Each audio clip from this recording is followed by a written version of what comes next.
for some reason, I feel like we're always in a situation where we on pace to do spectacular things, on pace to make um uh uh uh to have a great record, or on pace for just like a good, like different type of success, not just making the playoffs. And the reason why I say that, we were leading in the AFC East. We were on top of the AFC East for the whole season. The whole season, we were atop the AFC East. Why? Out of nowhere, it ended up being a win. It ended up being an AFC East championship at the last game of the season. How did we end up that? How did we end up in that situation? Now, I used never really wanted to get into what they would always say is we don't beat good teams, and I didn't want to get into that because my mindset was like, we're going to eventually win against the good teams. Granted, we played against Dallas Cowboys. That's a good team. That's a Super Bowl contending team. So that's one quality win, right? But we ended up in the final game of the season against Buffalo, who started slow but inched their way game after game, inched their way back into prominence. And I give them it, all the credit in the world to getting themselves back into prominence, going to the point where they were projected to not be in the playoffs, to all of a sudden, once they fired the offensive coordinator, to all of a sudden now they are the number 2 seed. But I said this before, we had chances to be the number 1 seed in the NFL, but we kept losing to the good teams. We kept losing to every good team we played, except for the Dallas Cowboys. Granted, that's a great, if it's just one team that we did beat, that is great that it was a team that's contending for the Super Bowl. I'll take that, but granted, it's like we have a winning team, but yet nobody really believes us, or it's with an asterisk because all the teams that we beat were under 500 except for one. And then we go to a win or go home for the AFC Championship, and we lose. And granted, we are in a bad situation when it comes to our linebackers situation. And when it comes to injuries, Tyreek Hill, he is not healthy. He has a messed up ankle who was gutting it out game in and game out. We just lost both our star linebackers. Bradley Chubb tore ACL in the end of the Baltimore game. People say he shouldn't have been in the game, right? So it's like there's a lot of situations where it's not looking good when it comes to injuries. The injuries are piling up at the wrong time. And yes, we can say, oh, yeah, but We don't have anybody. Right now, everybody's injured. Then guess what? Last game of the season, Baltimore, our last pass rusher, Van Ginkel injures his foot, and now he's out for the playoffs. Right? Jalen Waddle, Raheem Mostert was out on that last game of the season. So granted, if you come and say with an argument, hey, we weren't healthy, I get it.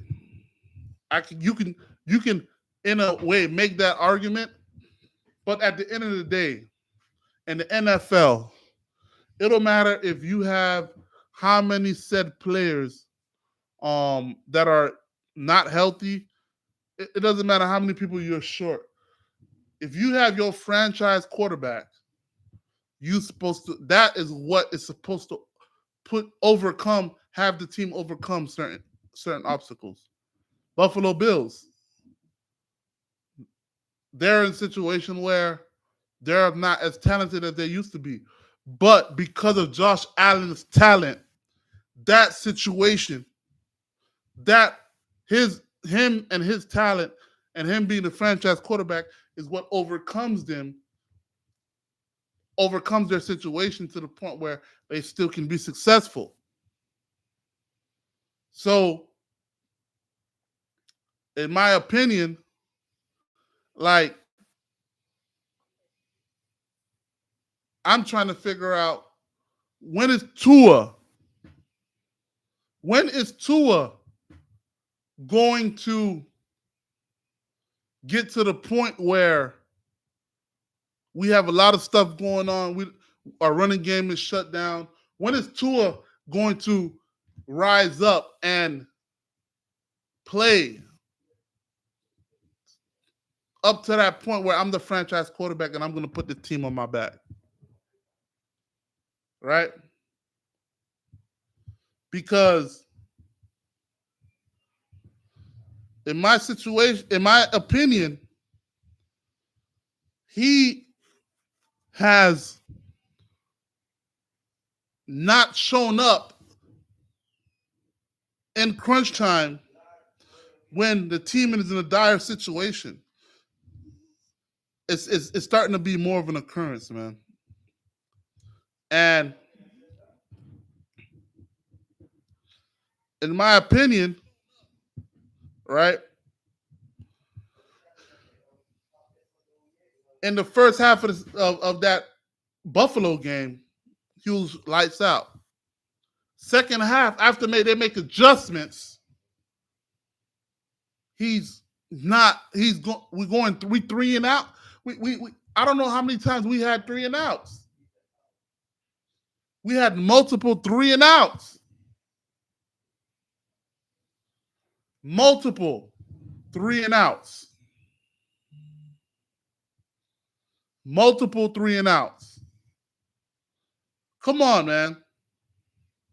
An offense that's supposed to be this prominent is not supposed to end up with all those 3 and outs. I'm looking at it like, bro, I'm talking about we mopped the floor. We mopped the floor with these teams under 500. I'm talking about we be scoring 30, 40. I mean, I forgot. Do you guys believe that this season we scored 70 points? Did anybody forget about that? Do anybody remember the fact that we scored 70 points this season in one game? I mean,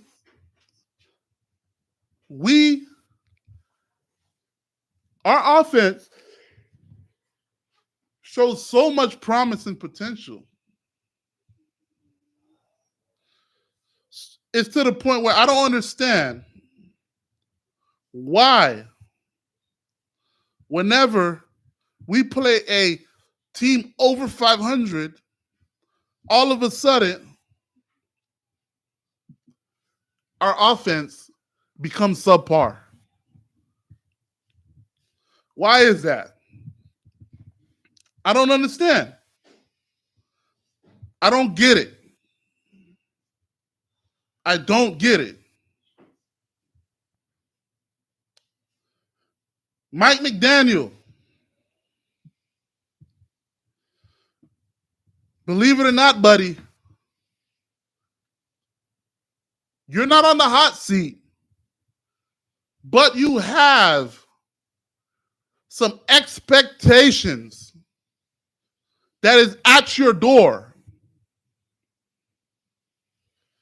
And with the way this team has been looked upon throughout the season,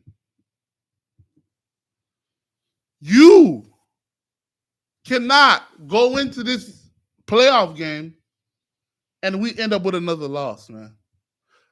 I've been watching and following the Dolphins for 15 years. I still have not watched the Dolphins win a playoff game.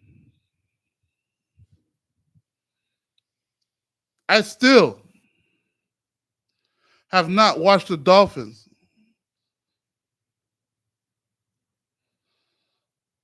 win a playoff game. Right? And it's getting frustrating because we are a team where it's pretty much like close but no cigar. We get close, but we're never in a situation to unwrap that cigar. Never in a situation to unwrap that cigar. So, for me, I'm in a situation where we're in a situation where we could have been at home. At home, man. And now we're going on the road with wind chills up to negative 30 degrees. Can you believe that? Wind chills up to negative 30 degrees, man. Come on. I don't understand how we could. But now, another person could say, well,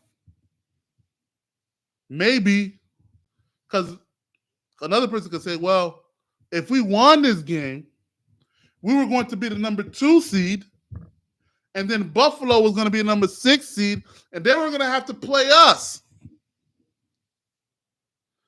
Another person could say, I don't want to play Buffalo in the first round of the playoffs. You could say that. Another person could say, right? Another person could say, well, believe it or not, it was a smart move. Lose this game. Don't bring everybody back. Don't bring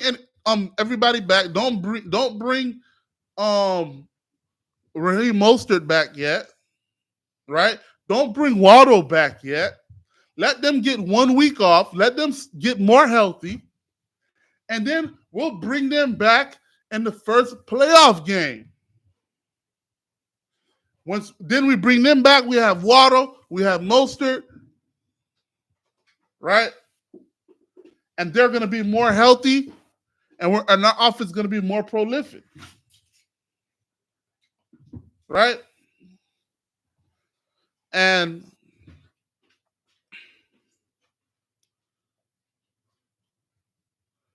in my opinion, you could look at it that way.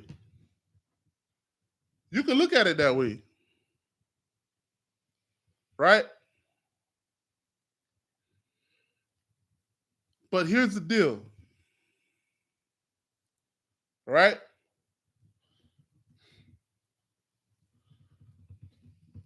This week that's coming up, we can't only score 14 points, bro. Right? I get it. Kansas City, All they got is that defensive tackle in the middle.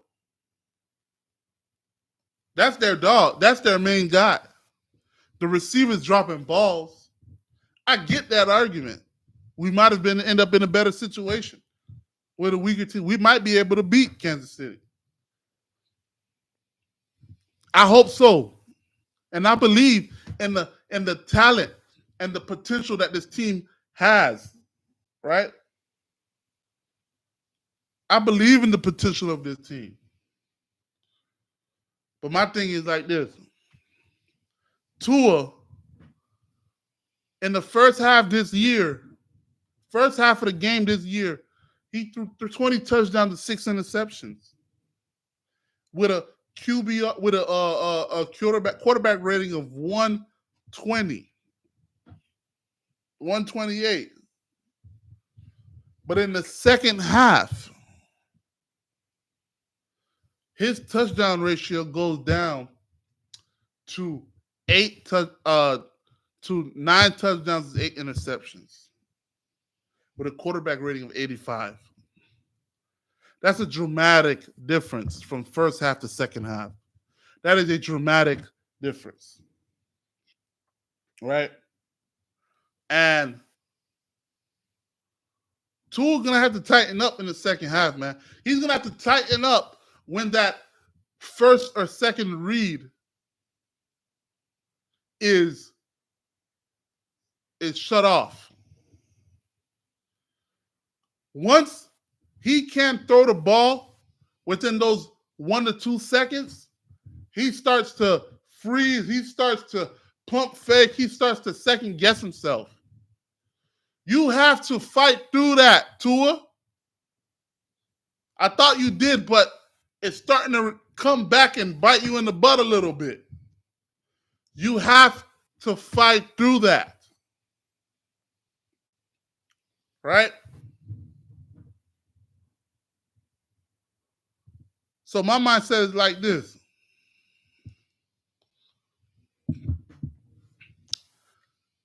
We got a lot of tests that's coming up this week right here. This is where rubber meets the road. This is where rubber meets the road, man. This is where rubber meets the road. And in my opinion, the national media is looking at us like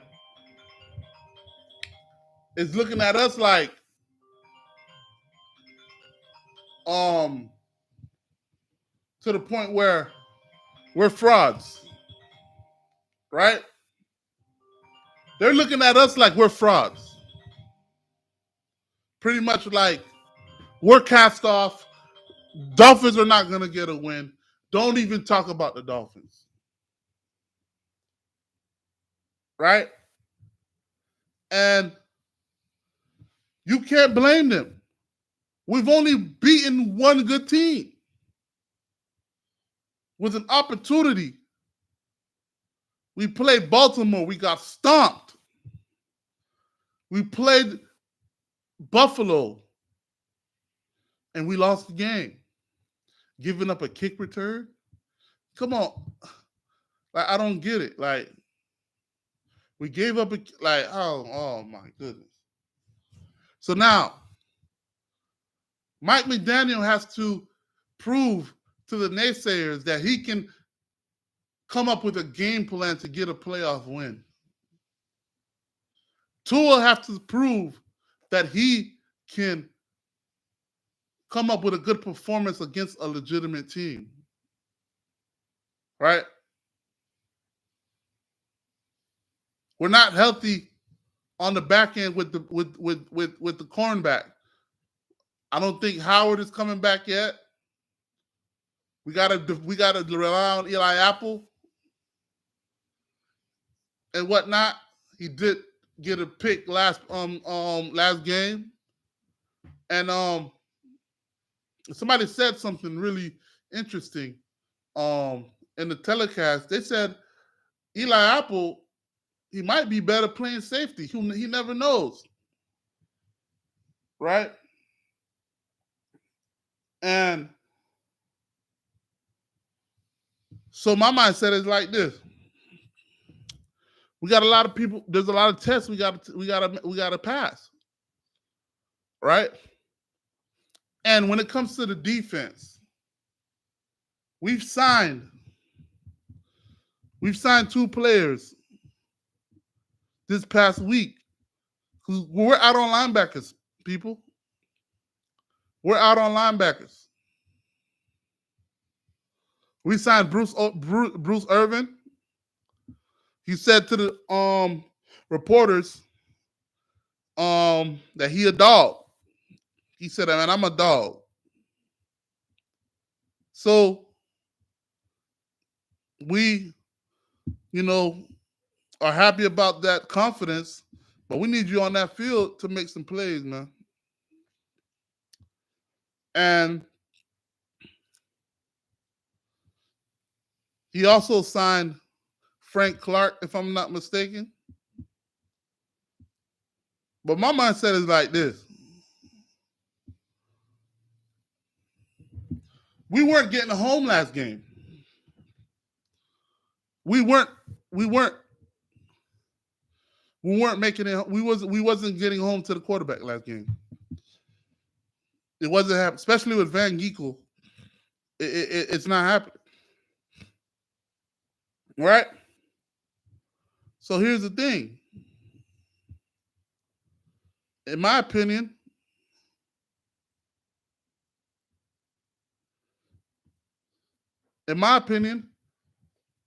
we should go zone, man. That's me. I feel like I feel like we should go zone, right? Because why? Why are we going to try to rush the passer when we just don't have the talent right now to rush the passer? We just don't have. They're not getting home. So in my opinion, I would, if I'm Vic Fangio. Now, granted, he's one of the best defensive coordinators in the NBA, in the NFL right now. But if I'm Vic Fangio,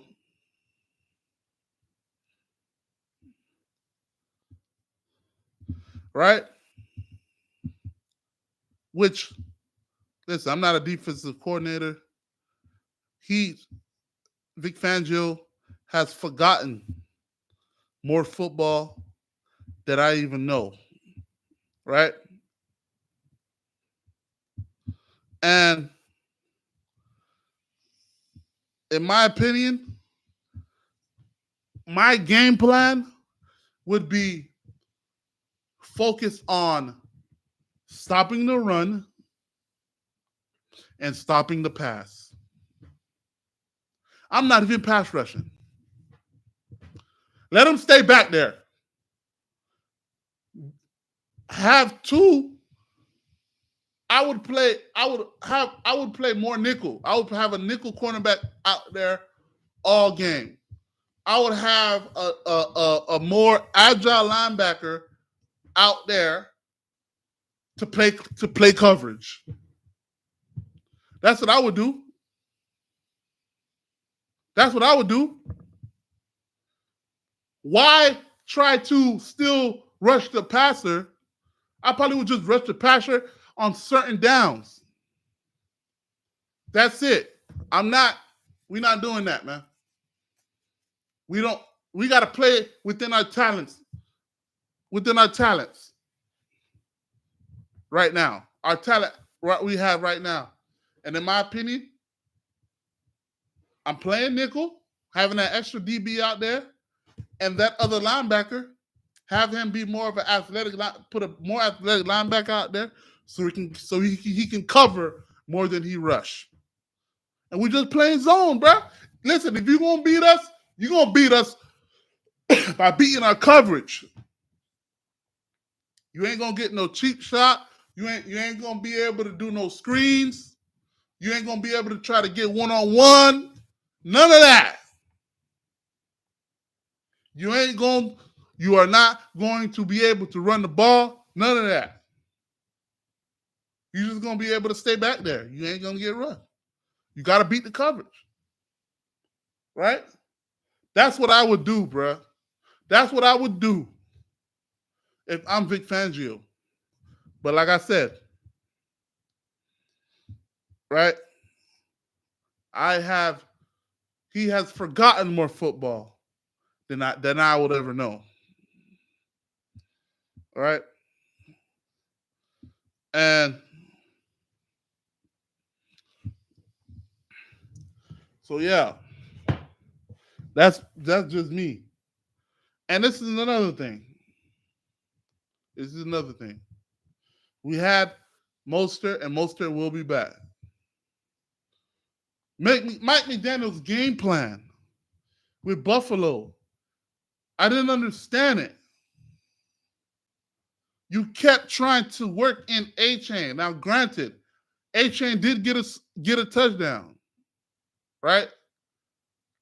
A-Chain did get you some good yards, but after a while, he's gonna get bottled up if you don't every now and then have another running back that's bigger than him that can have more tough yards.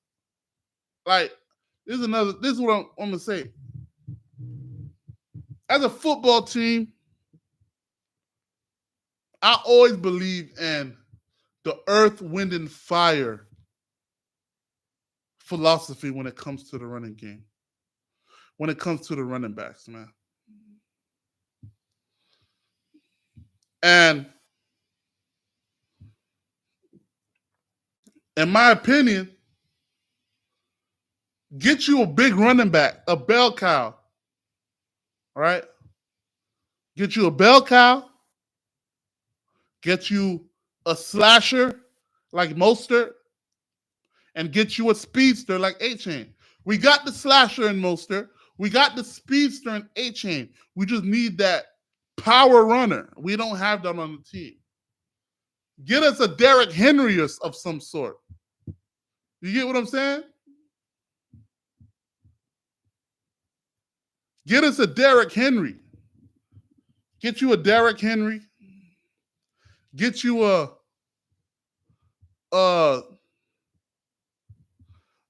you have Mostert, Earth, Wind, and Fire. Just like when the New York Giants won the Super Bowl in 2007. They had Ware. They had it was another big running back, Brandon Jacobs. And then they had one more. I can't remember his name off the top of my head. That was the Earth, Wind, and Fire. Right there. All right? Now, it's put up or shut up this Saturday, man. It's put up or shut up. That simple. We got to get a win, man. Mike McDaniel has to prove to the people that he is the coach. He is the up and coming coach moving forward. That he's gonna get, because at the end of the day, all this, Tyreek Hill did 1,700 yards. Mostert 20 touchdowns. And A-Chain, 50-yard run, this and that. Tua, fast release. We had fun scoring 70 against Denver. All that is fun and dandy, right? But now, all that was window dressing, though. You get what I'm saying? Now, all that was window dressing. Now it's time to open it up. Let some sun in. and let's get to work. It's over with, bro. Now it's put up or shut up, right? And are you going to get this win on Saturday, man? Are you going to prove the people wrong that and show them that we can win a playoff game? We can beat a good team, right?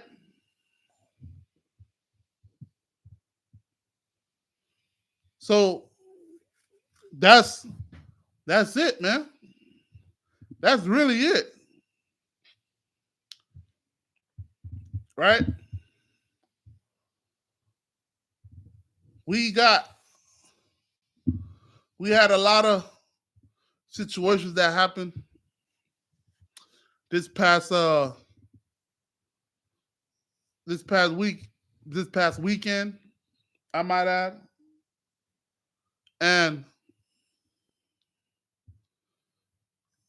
during the Monday after the regular season finale, right?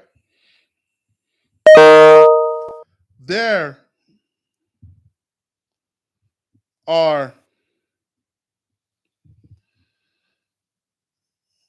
always something called Black Monday, right?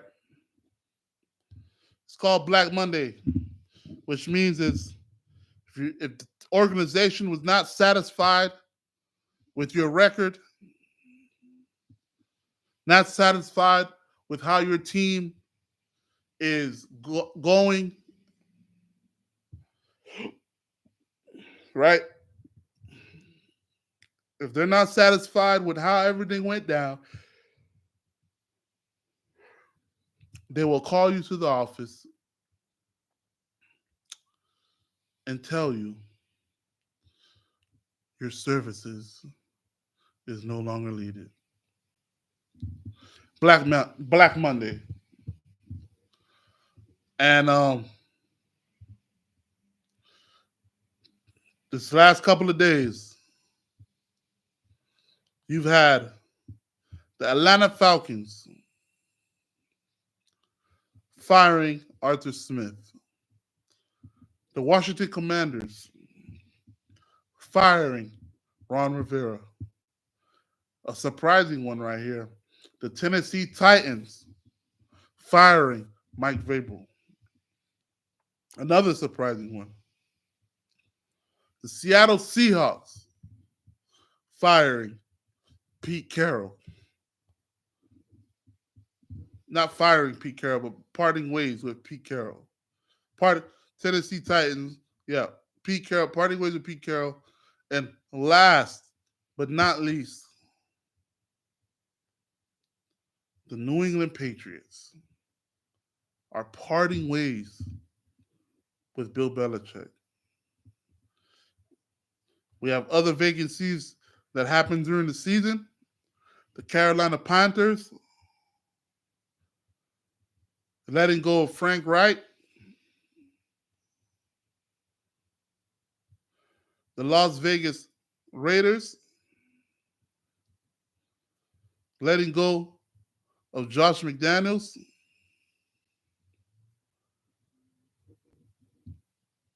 In the middle of the season. The Los Angeles Chargers letting go of Brandon Staley. And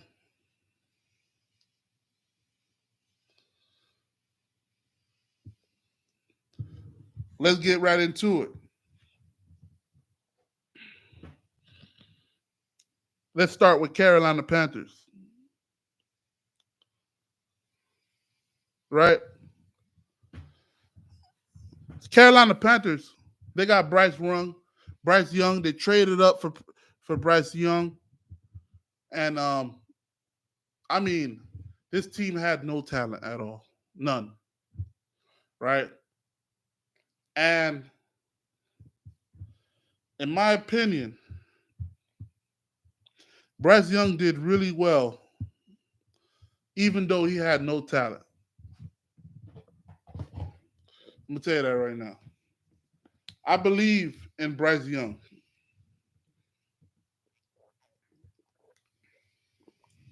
I believe in Bryce Young. I think he's gonna do amazing. For what he did with no talent, he's a serviceable quarterback, man. And shouts out to him for not getting hurt. Because especially with no O line, especially with no receivers, and to through all that, through all that, stay healthy and stay upright and not get hurt. Kudos to you, my brother.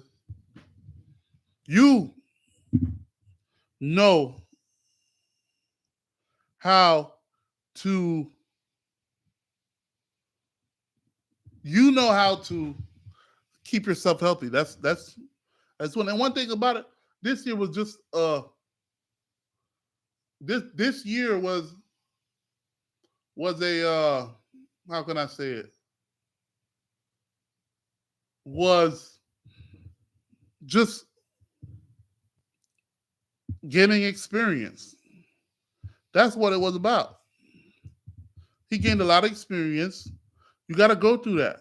Not everybody's gonna be um um uh what Houston got going on right now. Not everybody's gonna get that success. No. Right? And you have David Tepper, who I don't know, man. He's being looked at. He's getting looked at as, you know, a bad owner. You got the Washington head coach is no longer here anymore, Dan Snyder. Now everybody looking at him as like he's the bad owner. He already got fined not too long ago, um, for throwing uh, liquids, throwing a beverage on a fan. Not a good look. He's angry. He's disgruntled. But all he wants to do is really win. He came in, and since he came in, he's just been making aggressive moves. You gotta at least give him that credit. But in my opinion, he has to be more patient though. That's what I have with him. He has to be more patient. The owner, David Tepper, because you brought in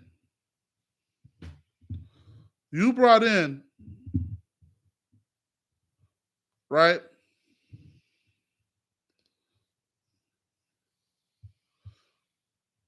you brought in a head coach from college,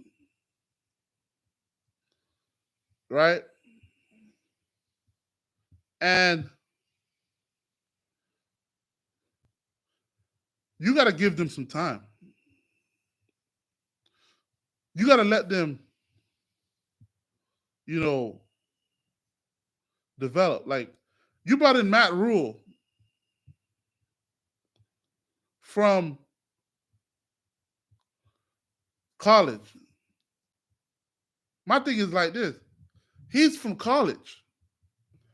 He's not used to building from he's not used to building a program in the NFL. So if you make that a commitment, you sign him to like a 5-6 year contract, give him at least 4 years. I felt like you had at the end of the day, you had some sort of identity with Matt Rule, right? And in my opinion, give him a shot. And then you fire Matt Rule, cool, right? Steve Wilkes takes over and he goes 6-6. And then you don't give him the job. He coached well. Your team was having some success, and you don't give him the job. You let him walk. You hire Frank Wright the next year. He goes 1-10. You fire him before he even finishes his first year. Come on. David Tepper got to have some patience. Right? It's the same thing with the Las Vegas Raiders. You fire John Gruden, right? Rich Bisaccia, I think his name is. Rich Bisaccia. And I hope I'm not getting his name wrong.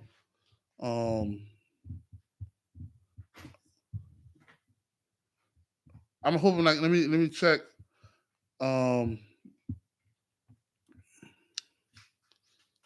me look at that. What was it? Rich Bisaccia. All right. Rich Bisaccia. Right?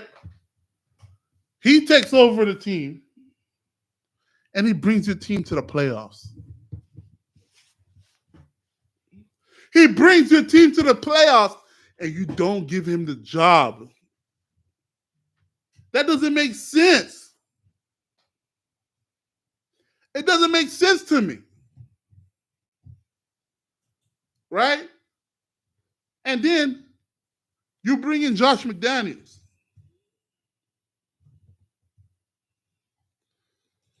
You bring in Josh McDaniels. Right? And for 2 seasons, he goes 9-16. He lost the locker room. Then you fired Josh McDaniels in the middle of the season. Why didn't you stay with Rich Bisaccia?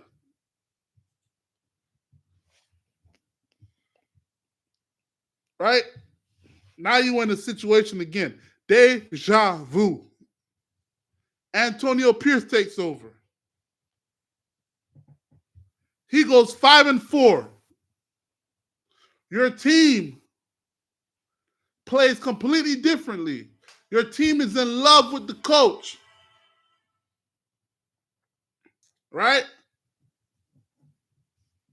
And what do? You don't give him the job yet. You let other teams go and try to interview him. You tell all the other staff members that they could go ahead and look for employment somewhere else. So you haven't learned from your mistakes, Mark Davis.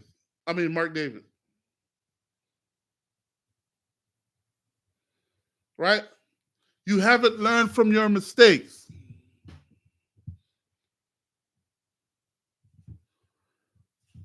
And now you're going to let Antonio Pierce walk. Yeah. Right? I don't understand. Right? So now, in my opinion, the team has a quarterback. You drafted him in the 3rd round. He plays pretty competent. Why don't you run it back with Antonio Pierce, give him a 2-year deal with the quarterback? He's played pretty well. And build from that. I don't understand it. Doesn't make sense to me. Atlanta Falcons. Arthur Smith. Arthur Smith is one of the best offensive minds in the NFL, ladies and gentlemen. And he made a mistake choosing the quarterback. He shouldn't have chosen Marcus Mariota the first time he got there. He should have went out and got a more established veteran or drafted a quarterback in the first round. But I looked at all the quarterbacks that in the past couple of drafts, he was in a situation where there wasn't no quarterback that was worth where they were at. And granted, he had talent. He should have just gotten a better quarterback in the free agency, and he would have been good, man. And he would have had a winning season. 3 straight 7-10 seasons. And Arthur Smith was a good talent in my opinion. And now look, he got fired. All because he didn't have a good quarterback. The team was good, but not the quarterback. Los Angeles Chargers, Brandon Staley. I don't know, man. I ain't gonna lie to you.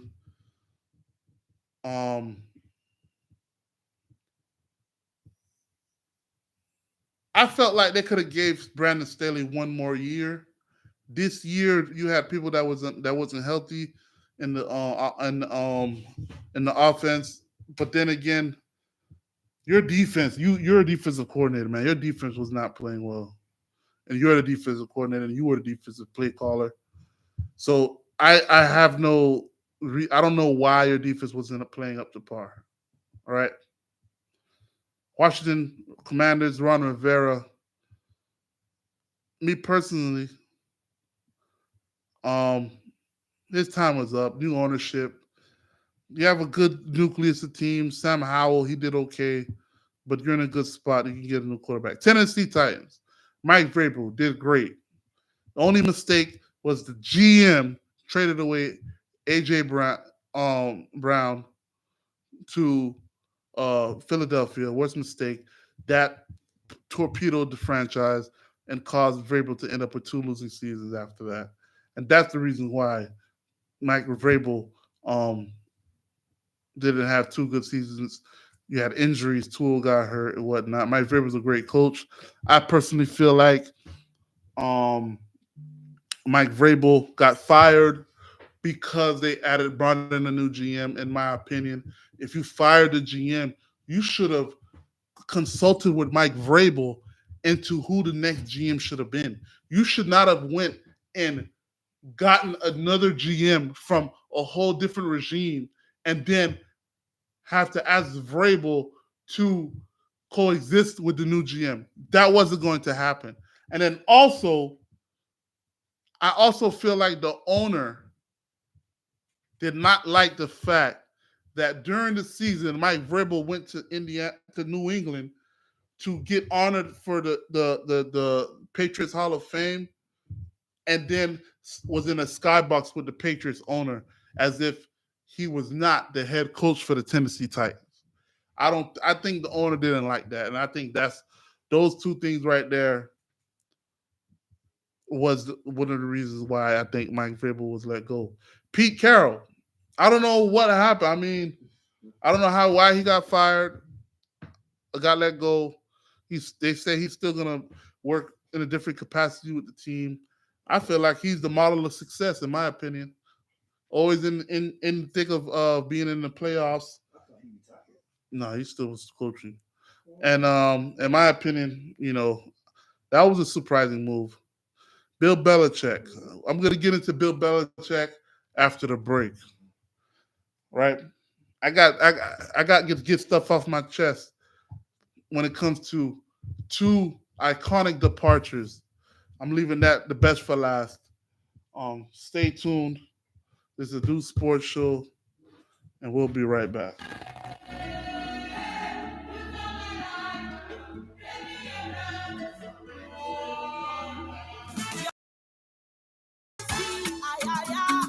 Your mercies are ever new.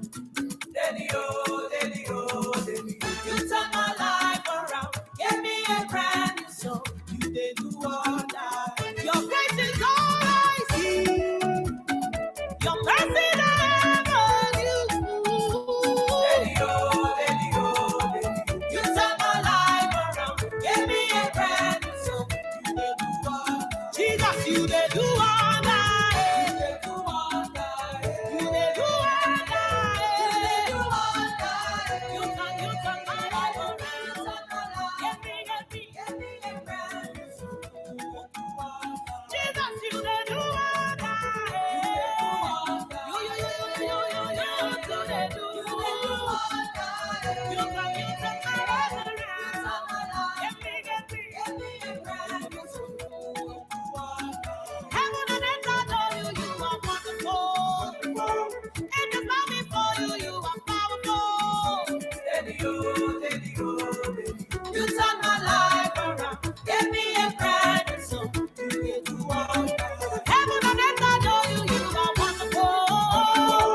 do wonder.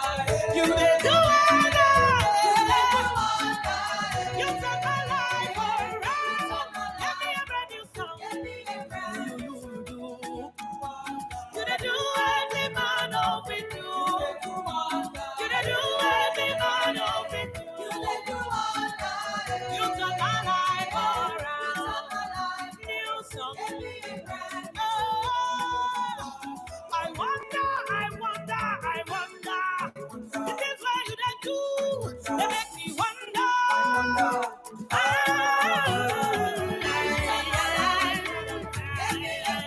New song. All around, all I see is your goodness and your favor and your mercy. I wonder.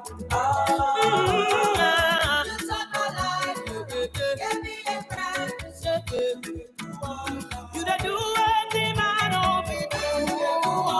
You done do anything man open do. You turn my life around. Oh no, you done do anything man open do. You done do anything man open do. You turn my life around.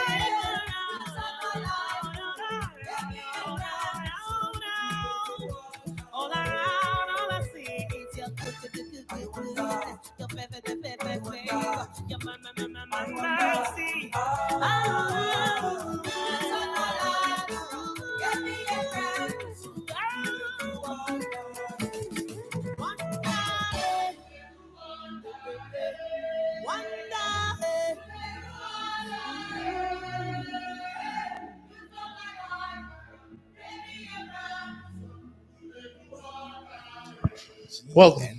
Welcome.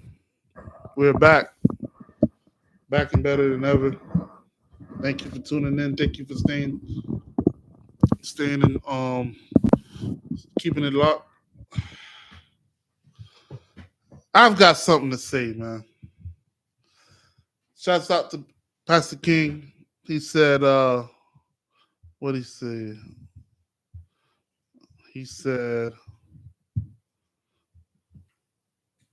He said teams are looking for a 2-year turnaround. They don't let you build teams right away. And I see that because I'm talking about people getting axed, man, like within a couple. And then I see like people starting to say like Mike McDaniel might be on a hot seat. Are you kidding me? Man, this man, we found a steal at the coach at the head coaching position, man. Nobody, if everybody knew how much of a brilliant mind Mike McDaniel was, you'd have had teams waiting at the door to try to hire him. And we was the only team that gave him an interview, and we hired him. And it was after the fact. People were like, oh, shoot, this man was a really good coach. Right? So now, Bill Belichick, New England Patriots. I'm surprised at the move. Right? If you don't know, right? And if you haven't heard, right? Bill Belichick and the New England Patriots is expected to part ways after a remarkable 24 seasons together, ending an unmatched run in NFL history that included 6 Super Bowl titles, league sources tell Adam Schefter and Mike Reese. Right? And in my opinion, Bill Belichick, this is on you, buddy. In my opinion, because you got the quarterback, Mac Jones. He played well his rookie season. He brought you to playoffs your first year. Then the next year, After the offensive coordinator goes and get his own job, head coaching job, right? The one he even right, and then you decided to not hire an offensive coordinator and put Matt Patricia, a defensive coordinator, as the offensive coordinator. Come on, you did that on yourself. That stunted the growth of your quarterback, man. Not only did that stunt the growth of your quarterback, right? But then you tried to finally, you know, make amends with that situation and bring back another offensive coordinator, but it was already too late. You stunted the man's growth. Now, you never brought in a talented wide receiver. It don't matter what offensive coordinator there, but bring in a talented wide receiver, a prolific wide receiver, either through free agency or through the draft. You never did that.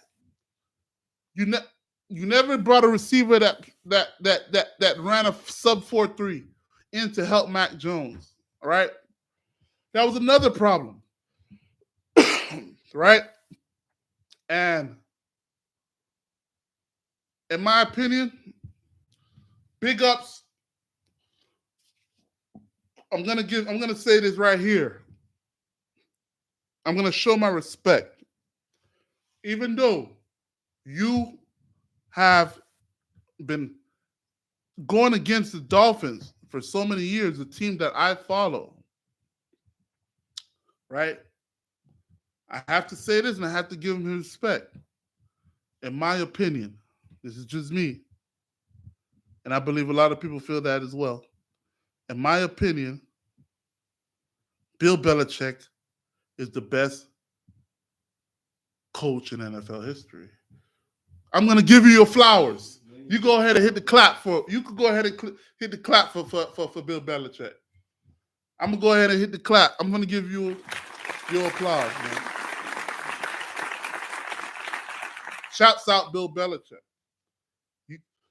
Even though you were the one who the reason why we was always in the ruins and whatnot. But I got to give you credit. I got to give you your just due. I got to give you your flowers. 24 seasons, 17 division titles, 6 Super Bowls. I got to give you your flowers. Let's give him a clap one more time, man.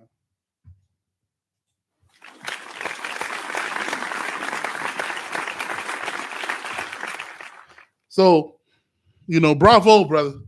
But the thing with him, I'm shocked they let him go because there were reports that were out that he was willing, because they were saying that the problem with him was not the coaching, but the personnel part. He was starting to fail at that part, right? And there are reports out there that say that he was willing to let Robert Kraft and upper management go ahead and find a general manager and allow a general manager to do the personnel, take over at personnel, draft the players and whatnot. You get what I'm saying? Draft the players and develop and sign players. And then he'll just coach. There are reports are out there that said that that's what he wanted. I mean, he was okay with that. He'll relinquish that responsibility, right?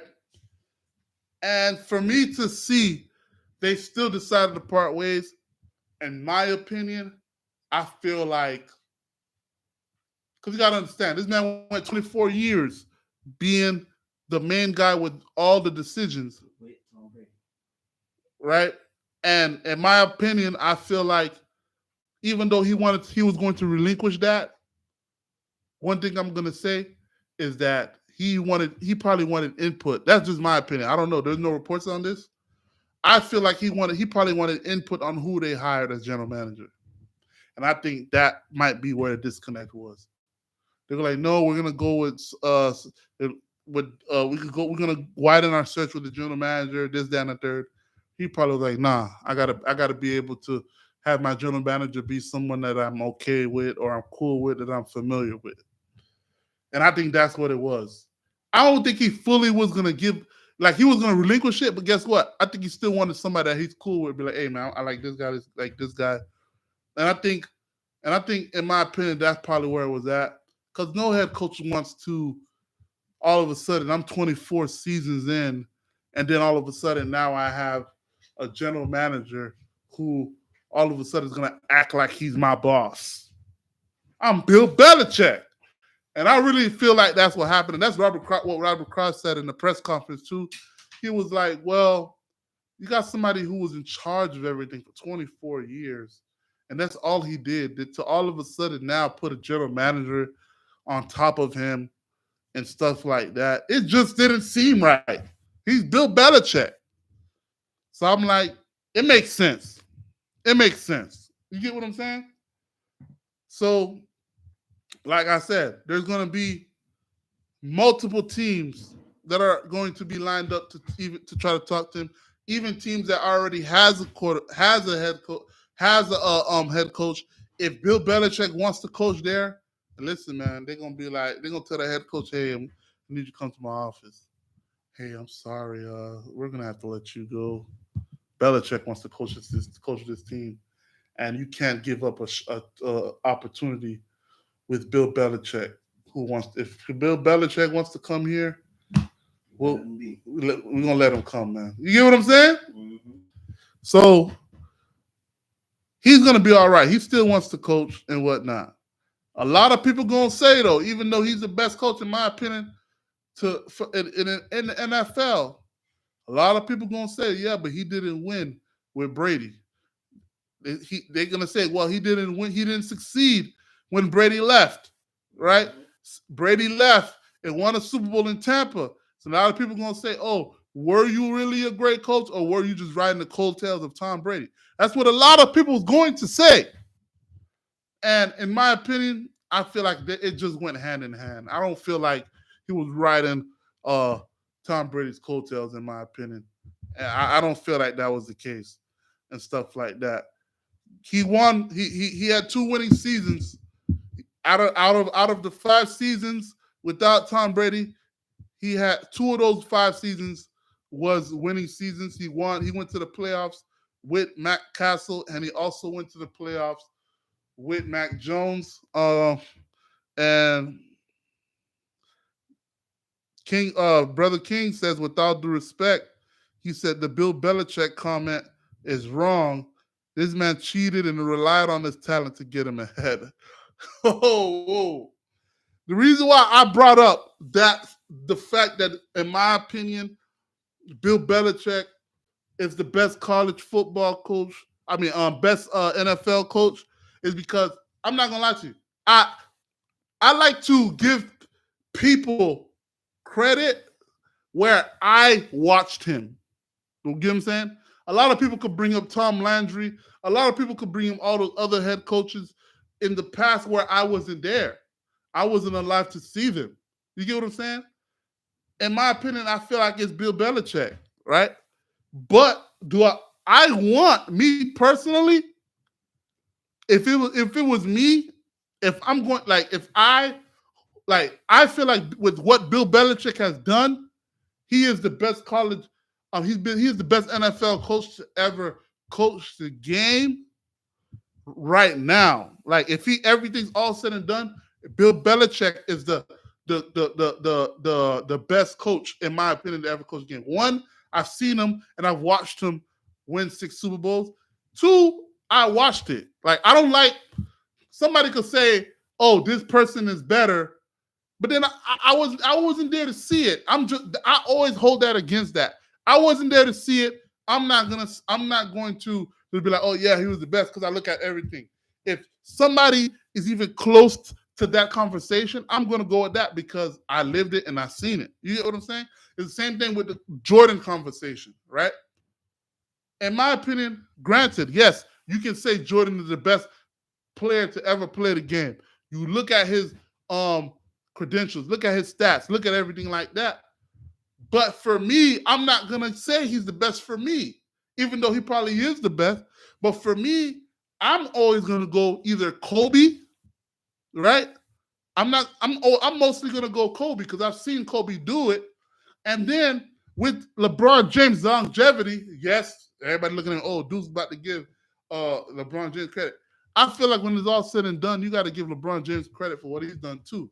Granted, he's done it with a lot of other superstars and whatnot, but his longevity puts him in the conversation, though. But my Jordan is Kobe.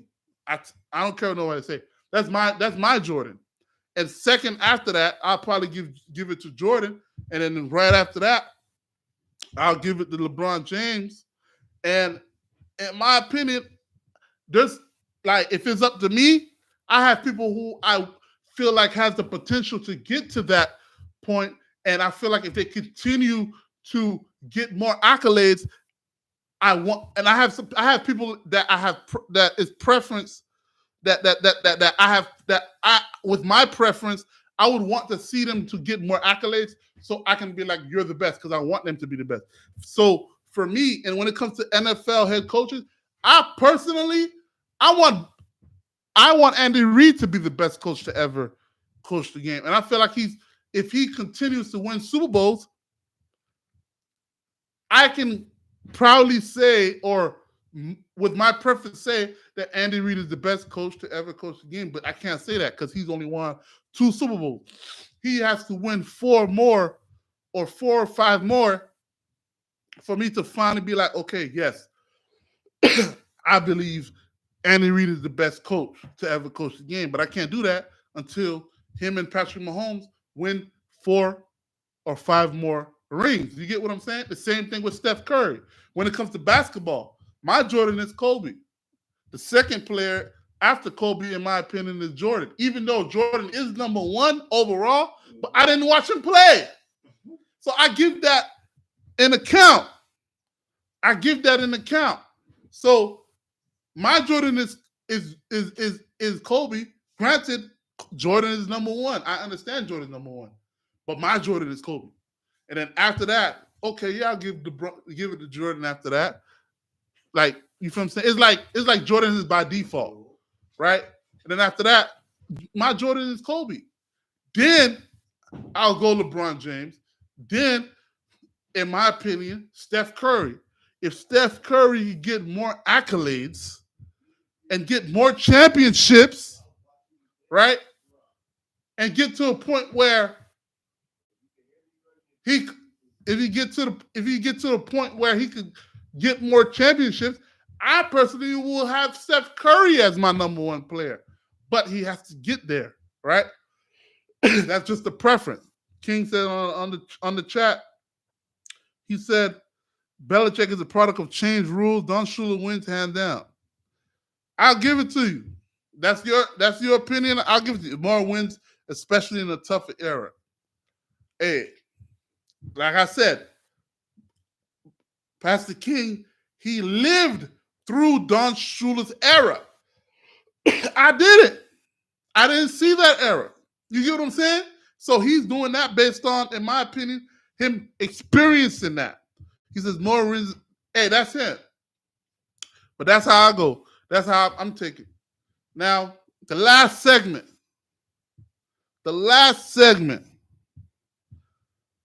is, when I left the best for last, right? And the best for last, if you haven't heard, if you don't know, right? Breaking news, Alabama head coach Nick Saban is retiring from Alabama, right? 7 national championships. No one has more. Nick Saban is forever stamped in college history, right? And this is something else, man. I'm gonna say, right? Just like I just talked about Bill Belichick when it comes to the NFL, I gotta give Nick Saban his flowers. I know Billy is listening right now, probably listening, maybe not. I don't know. But me and him always going at it about Bill Belichick. I mean, about Nick Saban and stuff like that. I'm not gonna lie to you. I was salty. I was salty when he left the Dolphins because I was young and I used to watch. Right, I used to watch him as when he was coaching the Dolphins, and I watched that press conference when he said he was not going to Alabama. Then literally the next day, he is being introduced as Alabama's next head coach. I remember that. I was traumatized by that as a follower of the Dolphins, man. Right? Until that day, since then, I've always been salty about that throughout his tenure in Alabama. He was winning championship after championship, and I just couldn't enjoy it because I felt like he should have been doing that with the Dolphins, right? And Billy always called me a hater. He said, "Bro, you a hater, bro." I'm like, "Bro, I'm not a hater, bro." And I always like bring my arguments to why I'm not hating and whatnot, this, that, and the third, right? He has retired. It's finally over, right? Bill Belichick, thank God he's still coaching. Because if he was retiring, it would be two stalwarts retiring. It would be like it's like we're used to greatness like Bill Belichick. We're used to greatness like Nick Saban. And throughout his tenure, I used to always make arguments and say, "Oh no, I'm not this, that, and the third." But everybody knows, right? Everybody knows. Everybody knows, right? Everybody knows that when he wins games and wins championships, I always bring up, like, especially people that's close to me, I always bring up a reason to why. Oh man, I always just like I don't congratulate, like I congratulate them, but I'm always salty about it, and I just feel like he shouldn't have left the Dolphins, bro. Not the way he did. That's all. I wish it wasn't the case. I wish he never came to the Dolphins and he just went from LSU to Alabama. Because now it would have just been appreciating greatness the whole tenure. Right? And in my opinion, like, I'm salty that he left, but I've never, really gave him congratulations or gave him his flowers like that, except for when he won the championship. I say, okay, well, congratulations and whatnot. So, so my mindset is like this, right? And I have to say this now that he's retired. I got to give respect where respect is due.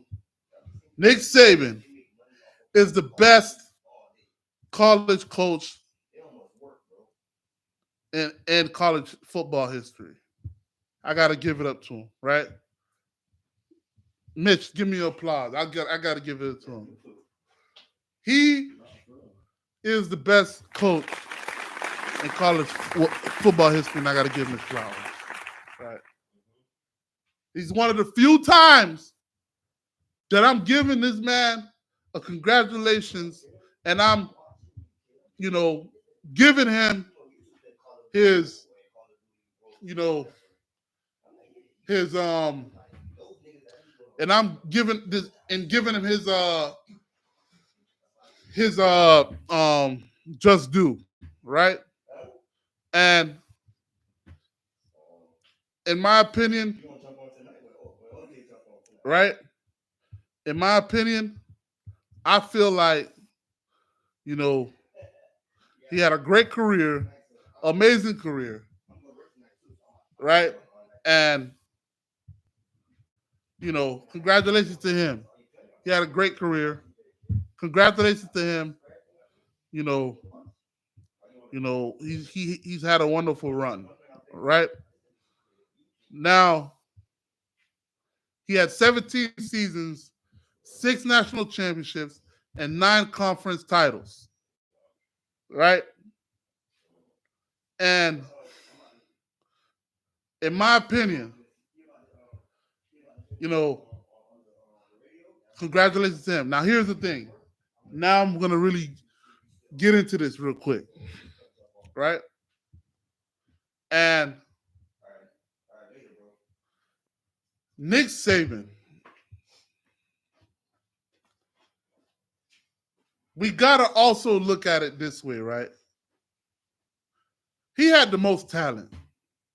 He always had the most talent, right, at Alabama. He had those boosters. He had everything at his disposal in Alabama, right? The only thing I'm going to say when it comes to him retiring is why now? Ain't no getting old. You a lifer. This is what you do. Ain't nothing wrong with him. He's straight. Right? Why now? That's the only thing. Because all these times when the BCS was here, and every year, it didn't matter if you was 1 win or 2 wins, you would still end up being a top 2 team ranked. Somehow, some way, you would find your way back in the BCS championship game. Right? Why now? When it comes to Nick Saban, it's like bro, Alabama was the team that ended up getting every top recruit. Number 1 recruiting class, year in and year out. Why now? Right? I don't want to hear nothing about no age. Because guess what? I know once next year he's going to go to the TV. He's not going to stop working. Right? So I'm not insinuating anything. All I'm saying, listen, I respect greatness. But all I'm saying is this.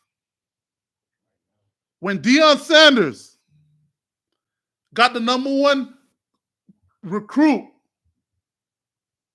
in the nation, you felt some type of way about that, bro. You felt some type of way about Travis Hunter going to Jackson State. You felt some type of way about him going to Colorado with Deion Sanders. You felt some type of way when top recruits were going to different organizations, different teams other than Alabama.